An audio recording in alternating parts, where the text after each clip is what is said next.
नमस्कार प्रिय भक्तों, आप सभी को बसंत पंचमी की हार्दिक शुभकामनाएं। आज शुक्रवार को बसंत पंचमी का त्योहार मनाया जाएगा।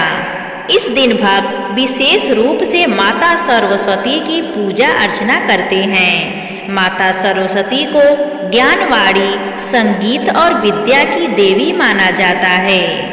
धार्मिक मान्यताओं के अनुसार माता सरस्वती के आशीर्वाद के बिना ज्ञान और विद्या की प्राप्ति संभव नहीं है।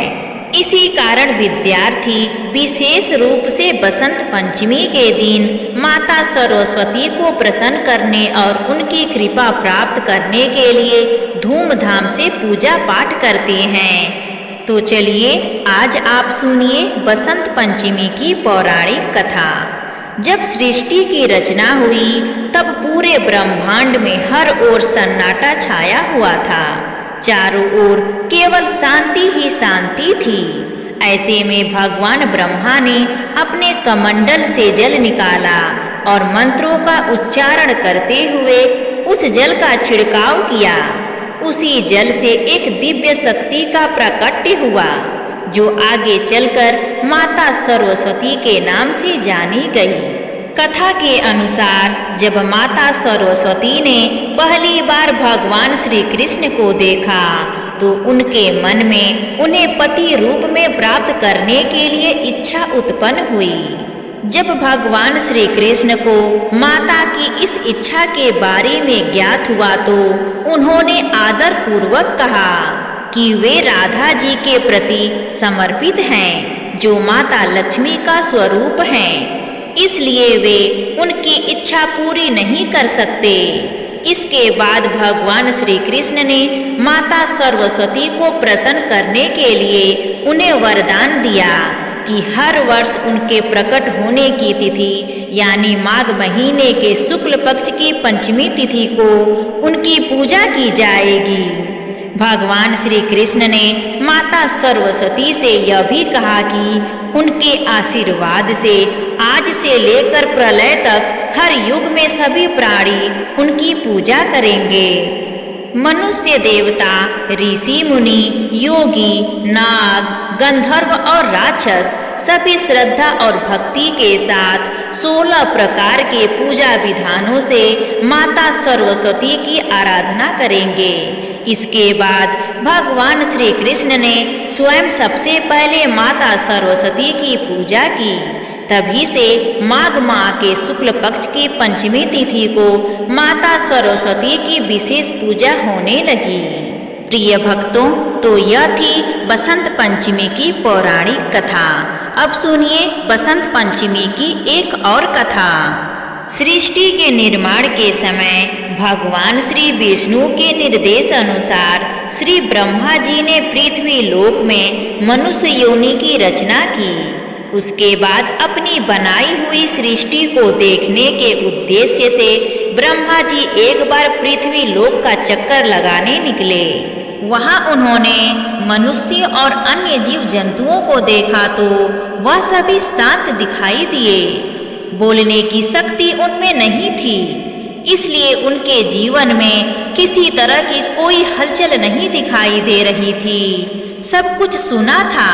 ब्रह्मा जी को लगा मानो उनकी रचनाओं में कोई कमी रह गई है। तब उन्होंने अपना कमंडल उठाया और उनमें से थोड़ा दिव्य जल वहां पर छिड़का।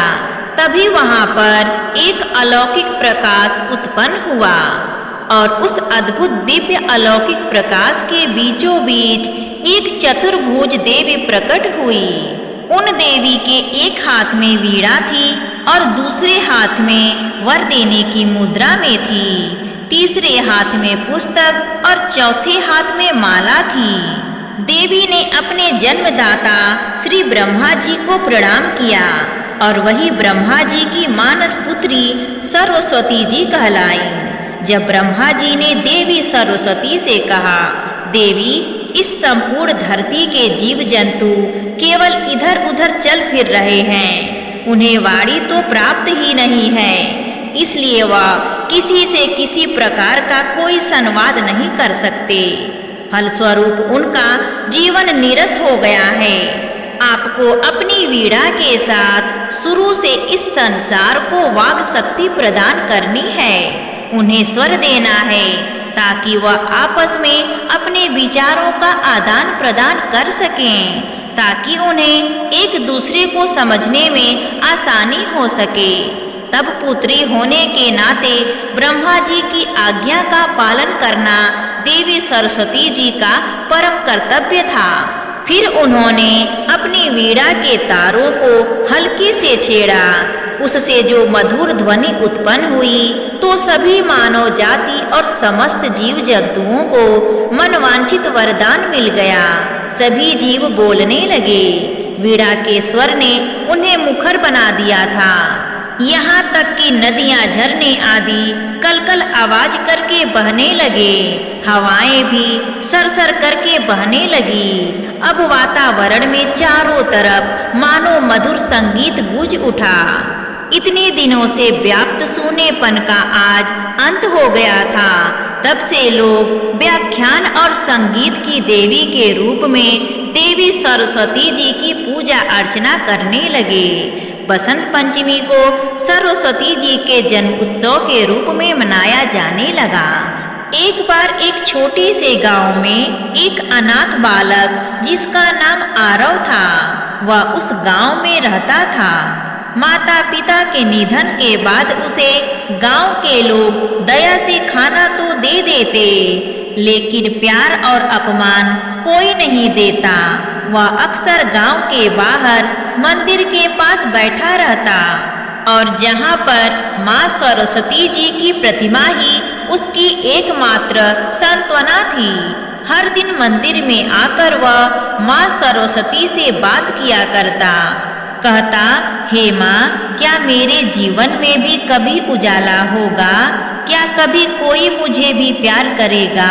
उसके फटे कपड़े और भूखा चेहरा देखकर भी किसी को उसकी चिंता नहीं होती। एक दिन बसंत पंचमी का दिन था, जब पूरे गांव ने माँ सरस्वती जी की पूजा की। आरव उस दिन भी रोते रोते मंदिर में ही सो गया। उसकी आंखों में आंसू और मन में गहरी पीड़ा थी।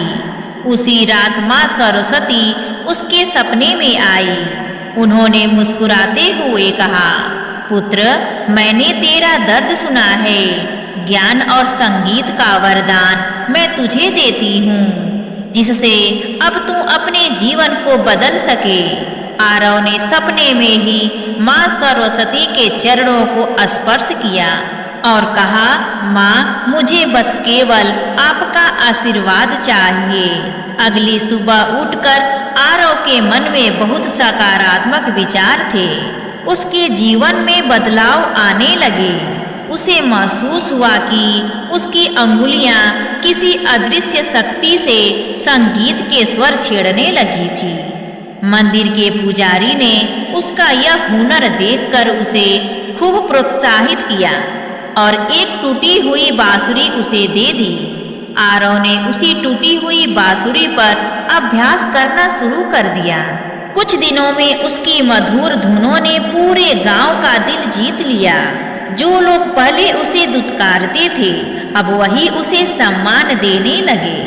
आरव ने अपनी बांसुरी से गांव के लोगों को प्रेरित करना शुरू किया। वह अपनी धुनों के माध्यम से यह संदेश देता कि दुख और अकेलेपन में भी ज्ञान और संगीत वह शक्ति है जो जीवन बदल सकती है। धीरे धीरे आरव का नाम दूर दूर तक फैलने लगा। उसे शहर में भी आमंत्रित किया जाने लगा, जहां उसने अपने दर्शन से हजारों लोगों को प्रेरित किया। फिर एक दिन बसंत पंचमी के दिन आरव ने अपनी पहली कमाई से माँ सरस्वती के उसी मंदिर की मरम्मत करवाई, जिसमें अक्सर वह रोता और सोता था और माँ सरस्वती से बात किया करता था। आज वह उनकी मूर्ति के सामने खड़ा होकर बोला, हे माँ, आपका दिया ज्ञान ही मेरे लिए सबसे बड़ी संपत्ति है। तभी माँ सरस्वती जी की प्रतिमा से आवाज आई, पुत्र, जब तुमने कठिनाई में भी आशा और ज्ञान का सहारा लिया, तभी तुम्हारा जीवन सफल हुआ। यही मेरा संदेश है। हर मनुष्य में ज्ञान और कला की ज्योति है, बस उसे पहचानने भर की देर है। आरव का जीवन हम सभी को संदेश देता है कि चाहे जीवन कितना ही कठिन क्यों ना हो, ज्ञान और आत्मविश्वास की शक्ति से हर दर्द को खुशी में बदल सकता है।